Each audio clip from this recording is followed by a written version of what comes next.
Tonight. The lovely Miss Diane Baker coming here to join our author and director and friend Randal Kleiser. So welcome all of you here this evening. I thank you and take it away.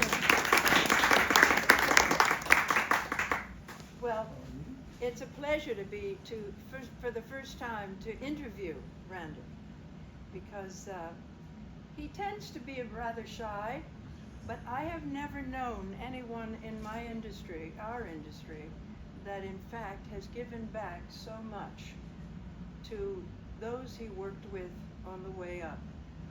And I want to say across the board, he has cared for and helped so many young people from the early days at USC. And I will quickly say how I met Randal. I was in a Marcus Welby, hired to be the guest star, and Randal's first job out of USC happened to be Marcus Welby. That's right. And it was an unforgettable moment for me because I had never worked with a film student who graduated, and this was his first job.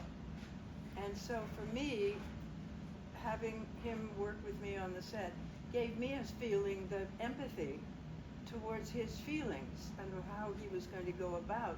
So there were moments where I wanted to be of support and staying, for example, at lunch to go through on the set what I was going to do with him. But he then returned this wonderful favor by bringing me to the screening room at Universal to show me his thesis film, which was called Peach, and it got him his job. That's right. And it was one of the most moving films that I've ever actually seen in my life. At a certain time in my life, to see him as a young student grapple with the experience of age and loving his grandparents and his grandmother. This was his maternal. Yeah, that movie, it was a film that I wrote about my family going to a nursing home on Christmas Day to see my dying grandmother. And luckily, I met some people who helped me cast it, and we got a wonderful cast. Bruce Davison was playing my part. We got Jeanette Nolan to play my grandmother. Now, there was no IMDb then, and so I didn't know who she was.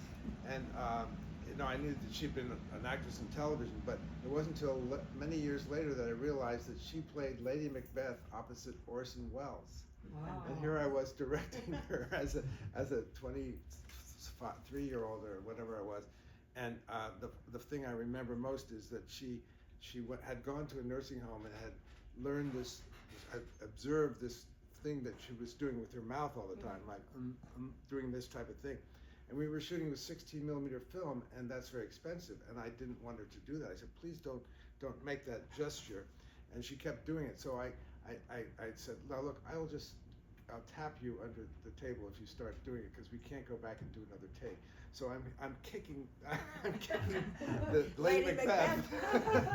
That's how I was directing her, by kicking her. So that was my first my first time working with professional actors.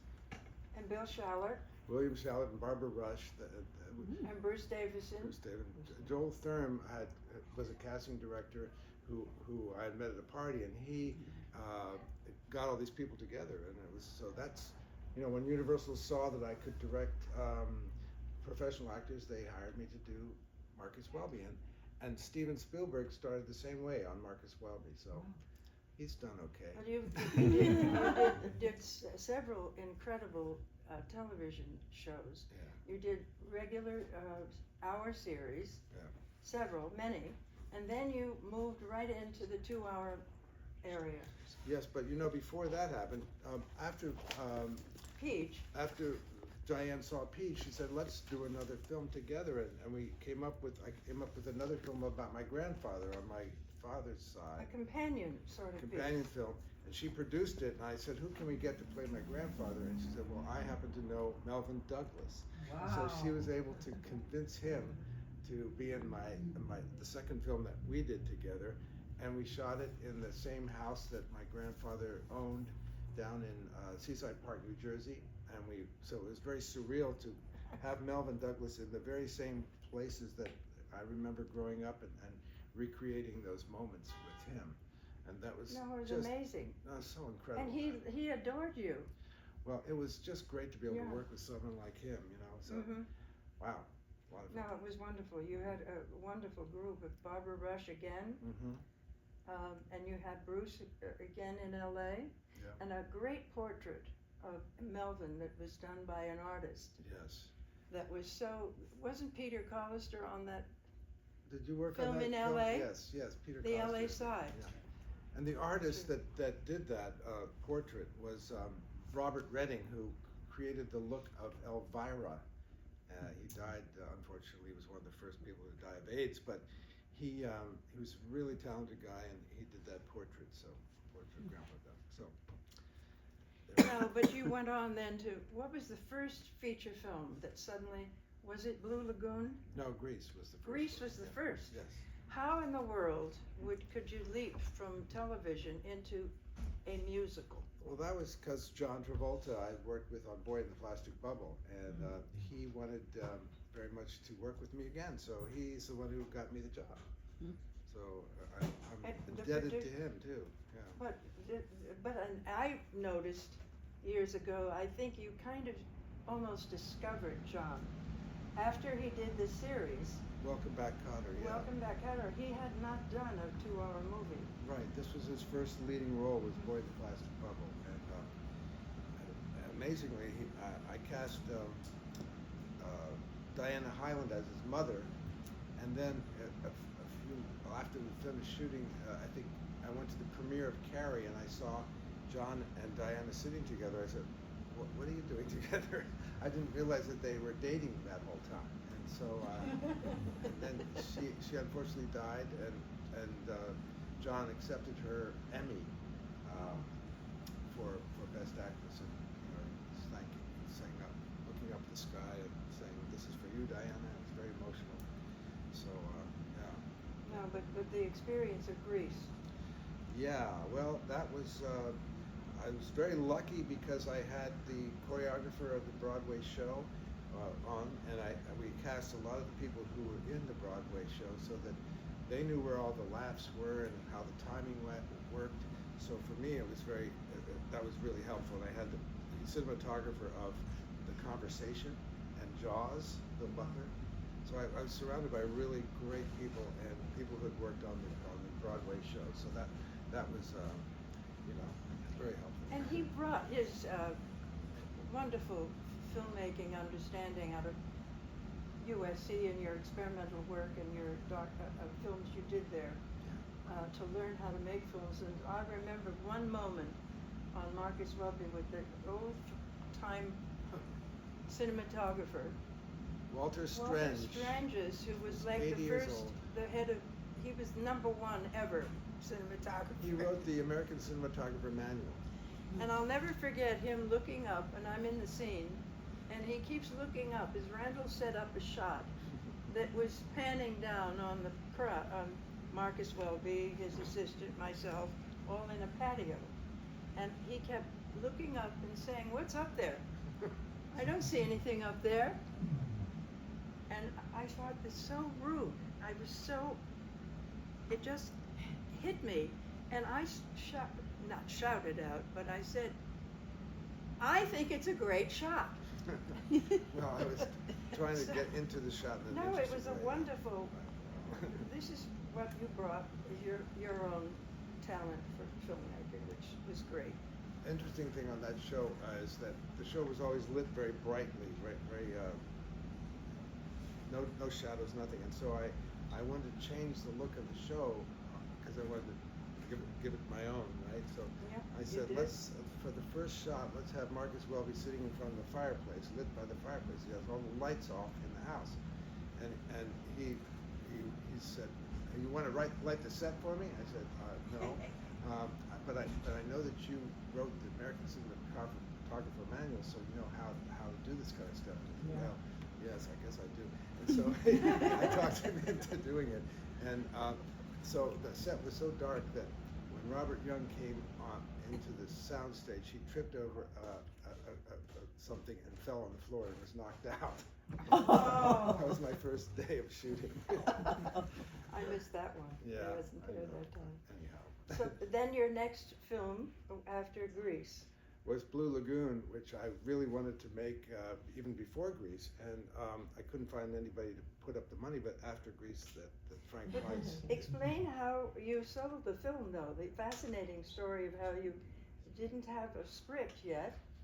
Well, I had the book But you had the book, and you Yes. opened it and showed them the beauty of Fiji and where we wanted to shoot it, and the funny thing about that movie was that we had the crew waiting down in Fiji, and I had Willie Ames and Diane Lane as the two stars of Blue Lagoon. And just before we were about to go down there to shoot on the Friday, we were supposed to start Monday, they called and said, we don't want to do it because we don't want to do any nudity. So we had no cast. And so I had talked about Brooke Shields before, but she was so tall, you know, I needed to have a leading man who was tall enough for her, and Willie Ames was kind of short. So we cast Brooke on a Saturday, and we flew to New York to find an actor to play the opposite her. And I got my brother, who was in New York. I said, go to Central Park and find any tall blonde guys and bring them to Columbus Circle. We're going to test them. We're going to see if they can be in the movie. And so we had all his friends go to Central Park to grab any tall blonde guys and bring them. And it was Puerto Rican Day. So we didn't find anybody. And then we went through old tapes and we found Chris Atkins, who's had a pompadour. And so we thought, well, if we frizzed his hair, maybe it would do. So we brought him back and cast him immediately, and we flew to Fiji and started shooting, and that's how that all came about. And Peter was down there too. He was filming, helping with that. And we worked with this wonderful cinematographer, Nestor Almendros, who had an Oscar nomination for that movie and had won one just a year before for Days of Heaven, and which these guys worked on. Desi and Emil did the sound design on that movie, and on our film. Speaking of Nestor, I just have to give him a message. There's a man, I shouldn't mention his name yet, but he's doing a documentary on Nestor, and he wants to interview you. Great. Well, He's a terrific. Nestor was the best artist I've ever worked with. He was just That's what I remember. amazing. And he wrote a book called A Man and a Camera, and every chapter is a different movie that he did, and every movie he was inspired by a different painter. On Blue Lagoon, it was Paul Gauguin, and each movie he would use a painter to emulate the look. Oh, wonderful. Yeah. Then how did you end up with Pee-wee, Big Top? Well, I was doing Flight of the Navigator, a sci-fi movie, maybe some of you saw, and Paul Rubens, we were trying to find a voice for the spaceship, and I knew Paul, so I asked him to do it, and he did the voiceover of it, and then we got to know each other more, and he asked me to direct him in Big Top Pee-wee, which is coming out on a new Blu-ray coming out soon. So. But then you did Flight of the Navigator. You did how many films for Disney? Well, I did White Fang with Ethan Hawke, and that was a real experience being up in Alaska with wolves and bears, and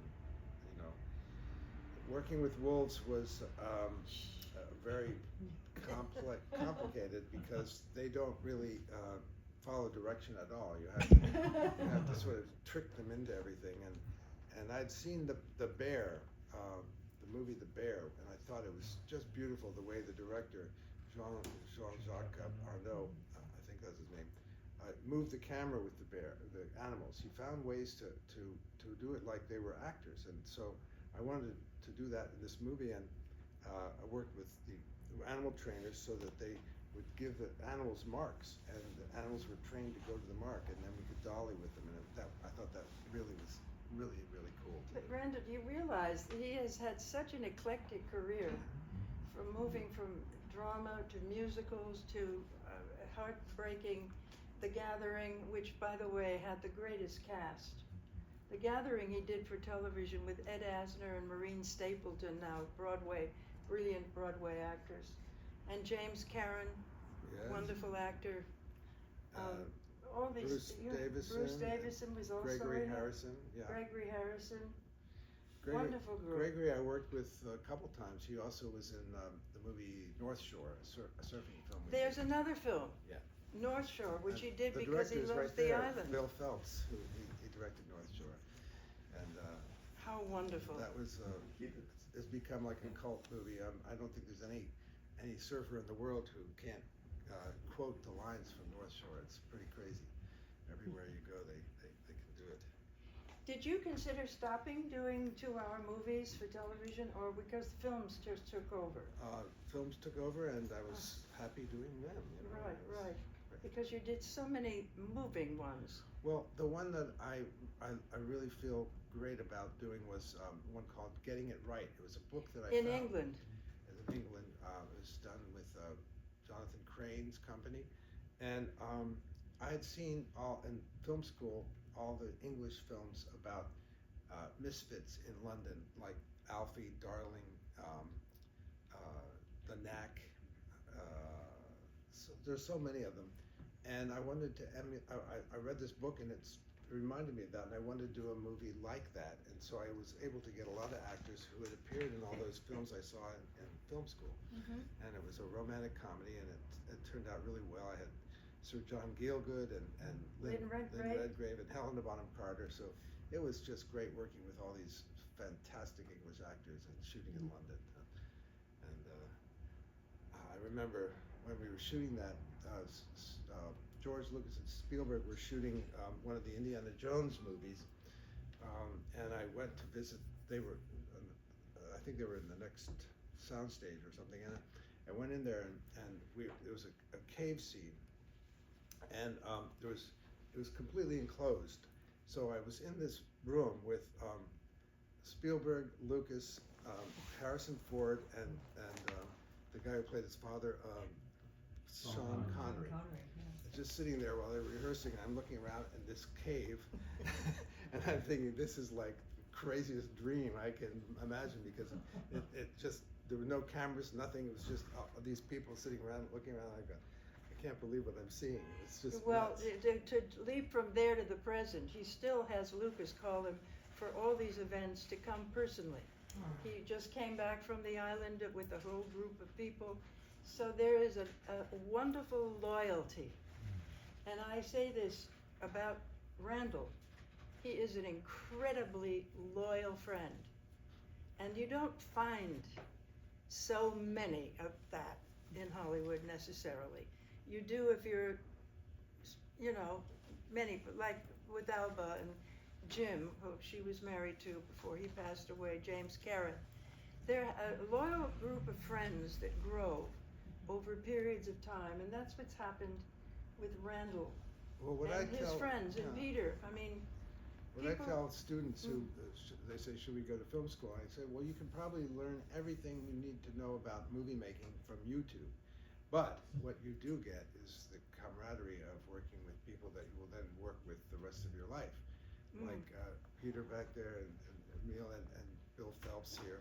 So, there's you make those friendships that go on, and that's what the advantage is. Besides, we'll come to the book, but I have to say, I didn't know that he was drawing all these people that visited USC over all the years that he never mentioned.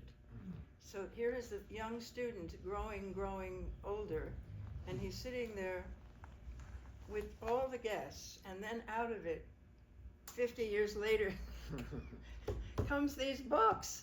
Well, I was absolutely fascinated. I was fascinated by this technique called blind contour drawing, where I went to art school when I was young, and it's a technique where you put your pen on the paper and then you move your eye and the pen at the same time, and you try try to do a drawing that way, and it's very hard, and usually about 20 of them are no good, and you finally get one. Oh, that kind of looks like the person, you know. But it's like monkeys and typewriters, kind of, you know. You have to do a lot of them before one works. So I just started doing that because I was around so many directors in film school, and then being in the Directors Guild, where we had meetings and you know, council meetings and Q&As and all that. So I just continued doing it, and that's how the books came about.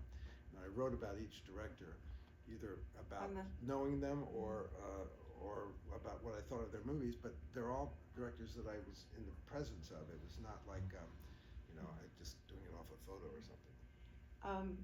It's so interesting because there's so much to you, Randal, so much depth and so many interests you have. Then he went into virtual, where he started working with virtual filmmaking. The first person that I heard about out of USC. Well, my brother is a visual effects supervisor, Jeff Kleiser, and he was the first person to show me the Oculus, where you put it on and suddenly in 3D you're in a Tuscan villa and you're walking around and going upstairs and stuff like that. And I thought this would be great to do with actors, and so we developed this show called Defrost, which was where the viewer becomes a woman who's been frozen for 30 years, and she's sitting in a wheelchair, and she's being pushed down the hallway by Carl Weathers, who's the doctor, and into a room to meet her family, who have all grown up and changed for 30 years. She's been frozen, and now she's awoken, and they're all gotten older.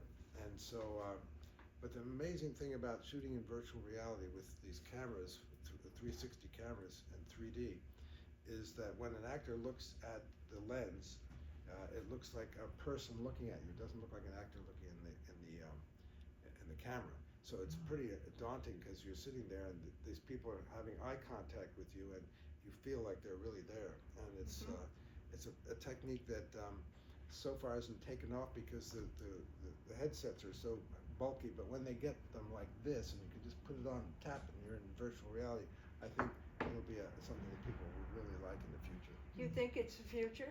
It's one of the things in the future that will work. Yeah, I think it's just a whole different way of telling stories because you don't have any cuts. You make it.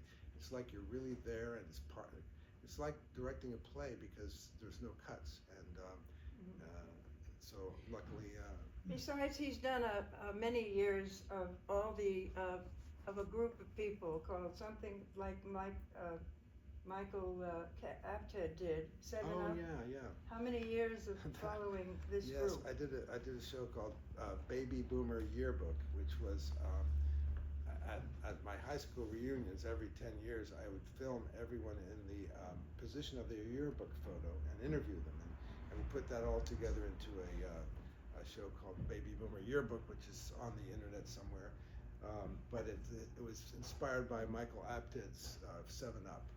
The show that he did, and I got to do a seminar with him, which was really fun, and I interviewed him about that show. So.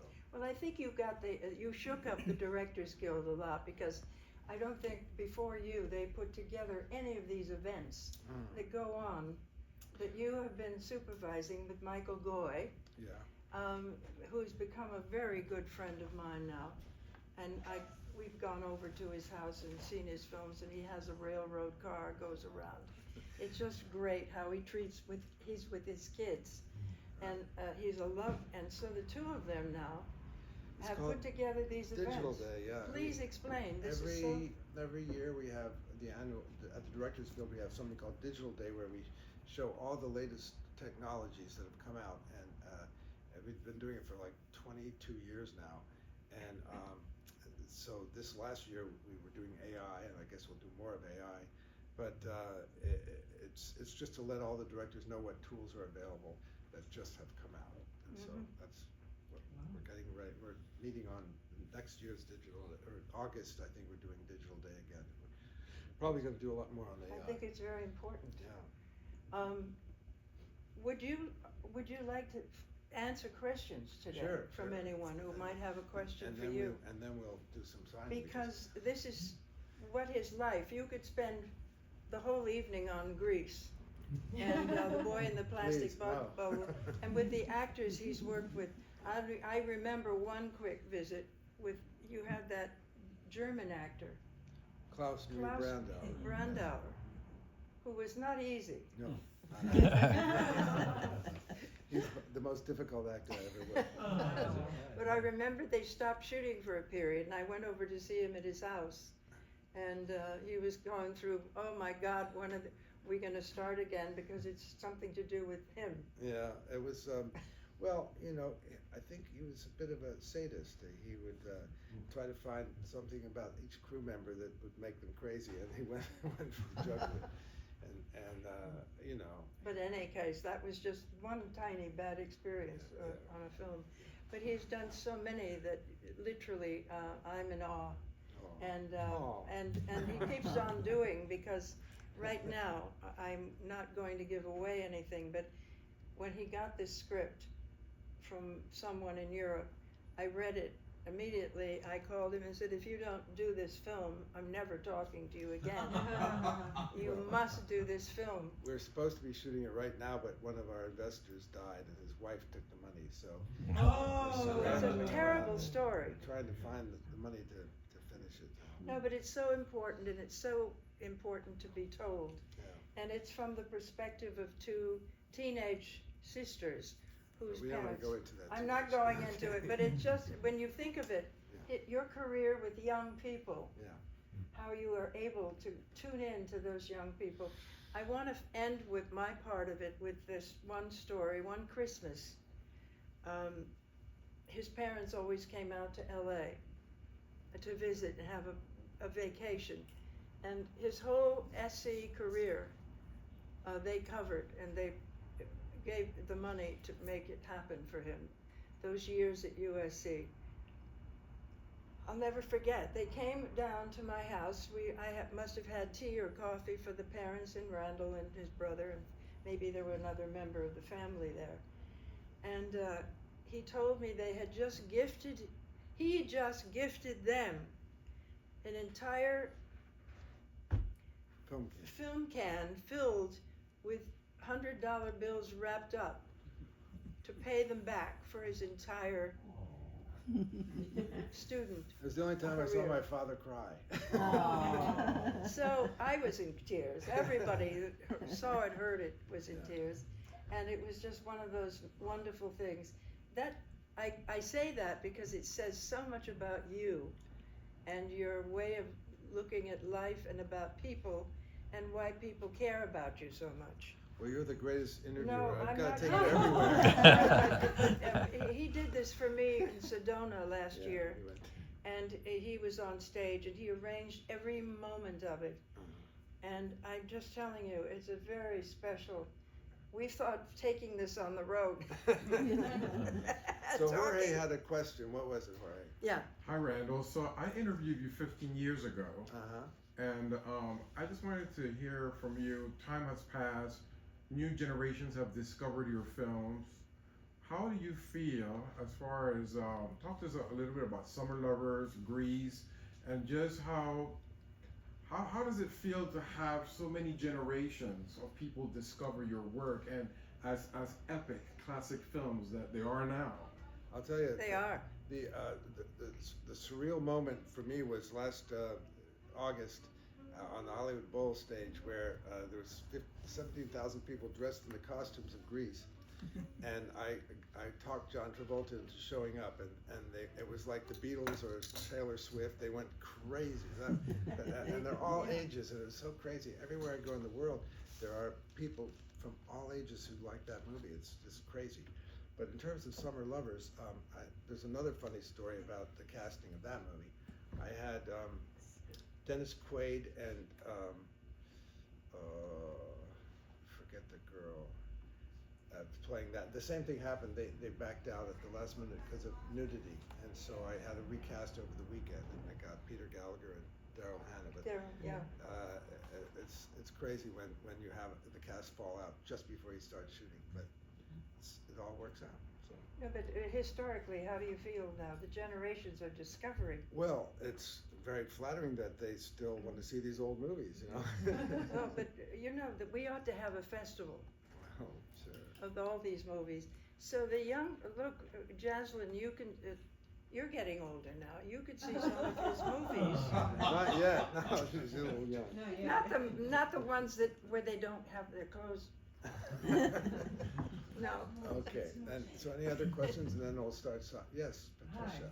Hi, yes, so nice to see you. I remember you telling us a story that your parents had a summer camp and how you worked with the children. Can you share that story with us? Yeah, my dad was a psychologist. He was head of a school for emotionally disturbed children, and every summer I would work as a counselor, and I would work with these emotionally disturbed children who and try to get them all to focus on making a lanyard. And I think I learned so much about directing from that because, you know, when you have people who are all kind of like in different crazy ways, trying to focus their attention, it's very similar to actors and crew, you know, on a set.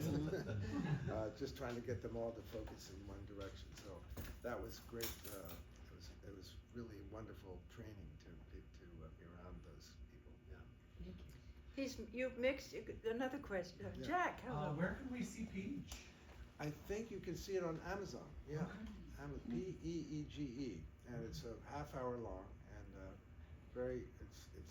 it's in the National Archives. They every year they pick 25 films to put in the archives, and I was The just Library of Congress. so impressed. Yeah. And I just say that when Randal and Diane were looking for crew and production assistants for the sequel to Peach, they went to USC and I was there, and somebody screened Peach for me. My grandmother was going through dementia at the time. I cried the entire time, and I said to the teacher that was trying to get PAs, I said, I will follow Randal Kleiser for the rest of my life. Peter, And here you are. that is so really, Very nice. Really, yeah. Bill Phelps. The first time I worked with you was on a student film called Hands in Innocence. And I know that your father being a psychologist, and that was a story that was very psychological about a young woman. How did that story come about? Well, that was based on one of the students that was at the camp where I was working, and it was a girl who was totally cut off. She didn't talk, and we couldn't figure out what was wrong with her. I went into her files and started reading about it, and her parents took her out of the school for one day, thinking, and I didn't know why. And the next day she came back. So I wrote a story about what I thought happened that day when they took her home. And I developed, because the father apparently wanted her to be normal, and the mother knew that she wasn't, and they had an argument about it, and so I did a whole movie from her point of view, the girl's point of view of going home and seeing. I just did a lot of research on what might have happened, and that's how that came about. And the fun part about that movie was I was studying with Jerry Lewis, and he showed that film in his class, and I have an audio tape of him analyzing that film. It was quite cool. he's also got to interview these people at USC too. Yeah. For the Directors Guild, I've been doing. And the Directors Guild. I've been doing interviewing different directors for the visual history thing, and on my website you can see all those interviews with Jerry Lewis and Carl Reiner and Stephen Frears, a lot of other people at randalkleiser.com. So there you go. It's an amazing. I asked him recently how many more of these drawings. I have another 100. Yeah. So next year, same time. So shall we do some signing and It's just such a pleasure to. Yes. Any other questions? Okay, so let's switch over to that. All right.